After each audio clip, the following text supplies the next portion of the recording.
warahmatullahi wabarakatuh. Perkenalkan, nama saya Eni Fitriani Siregar. Di sini saya akan menjawab soal UTS, di mana yang pertama, jelaskan secara ringkas menurut pemahaman saudara tentang konsep dasar sistem pendukung keputusan. Di sini saya akan mencoba menjawabnya.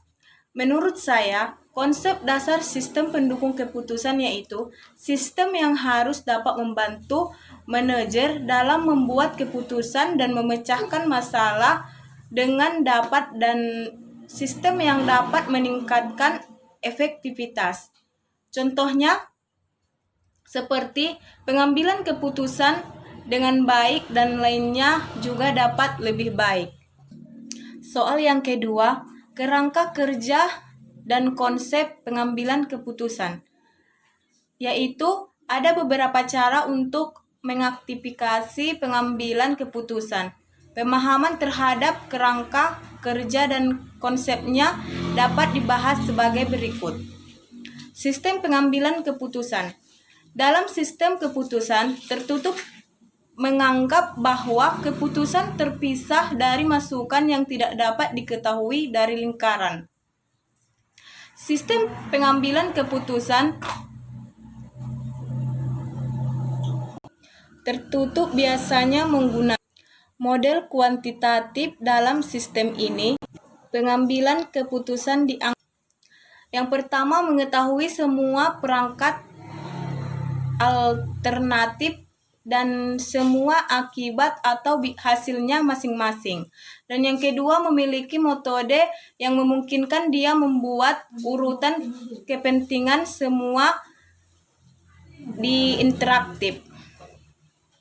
Sistem keputusan terbuka mendukung keputusan sebagai berada dalam suatu lingkungan yang rumit dan sebagai tidak diketahui. Pengambilan keputusan dianggap tidak harus login dan sepenuhnya rasional, tetapi lebih banyak memperhatikan rasionalitas dalam batas yang dikemukakan oleh latar belakang kemampuan menangani suatu model keputusan.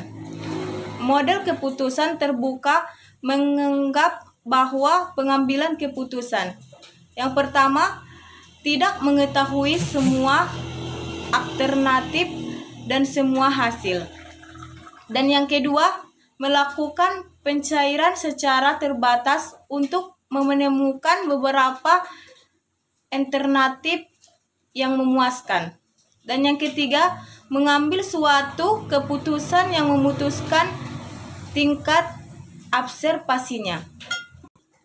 Soal yang ketiga, pada materi komponen sistem pendukung keputusan, terdapat bagian materi sumber data yang bersumber dari internal. 3 sumber data tersebut beserta contohnya dalam kehidupan sehari-hari. Yang pertama, data internal. Data yang sebenarnya berasal dari terutama sistem pemrosesan transaksi dari dalam organisasi.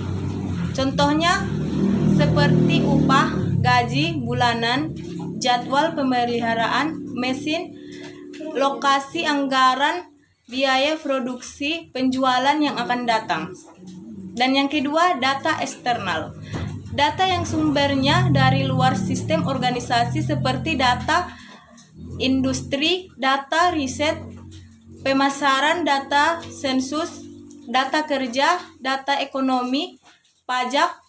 Data tersebut dapat berasal dari lembaga pemerintah, asosiasi perdagangan, perusahaan, riset pasar. Dan yang ketiga, data peripat. Data peripat meliputi petunjuk-petunjuk yang digunakan oleh pengambilan keputusan khusus dan penilaian terhadap data dan atau situasi spesifiknya. Di sini soal nomor 4 yaitu jelaskan secara ringkas kesimpulan dari makalah kelompok saudara. Di sini saya akan menjawab kesimpulan dari makalah kami, yaitu manajemen data adalah bagian dari manajemen sumber daya informasi yang mencakup semua kegiatan yang memutuskan bahwa sumber daya informasi yang akurat mutakhir, aman dari gangguan, dan tersedia bagi pemakai. Sedangkan pengertian analisis data adalah suatu proses atau upaya pengolahan data menjadi sebuah informasi agar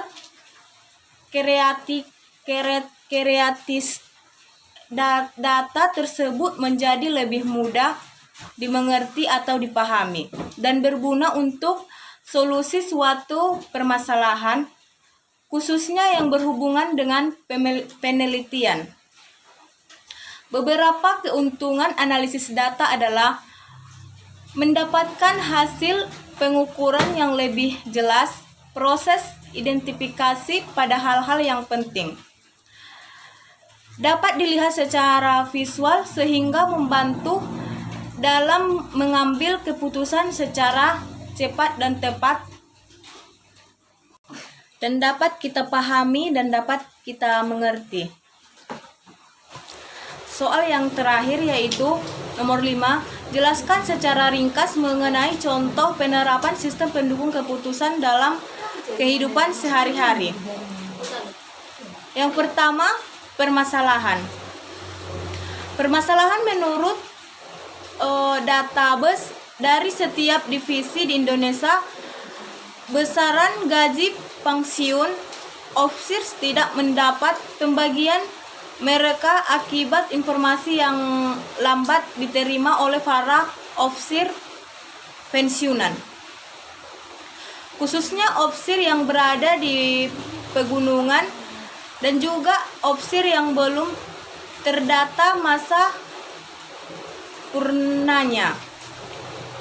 Hal ini menjadi gejolak permasalahan yang serius yang dialami oleh bola keselamatan. Dan yang kedua, penyelesaian. Untuk mengatasi hal ini ada beberapa hal yang diperlukan. Yang pertama, penyampaian. Penyampaian untuk setiap officer yang baru mendapat sebagai penafsiran agar menyediakan nomor telepon atau nomor HP dan email agar setiap penyampaian gaji tersampaikan. Dan yang kedua, buka tabungan. Setiap officer pensiun pada saat tanggal penerapan gaji atau langsung ditransfer ke dalam rekening atau tabungan kita masing-masing. Yang terakhir, umur pelayanan.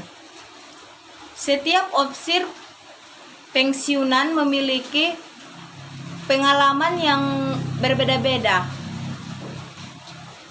Maka semakin lama pelayanannya, maka penafsirannya bertambah. Dan jika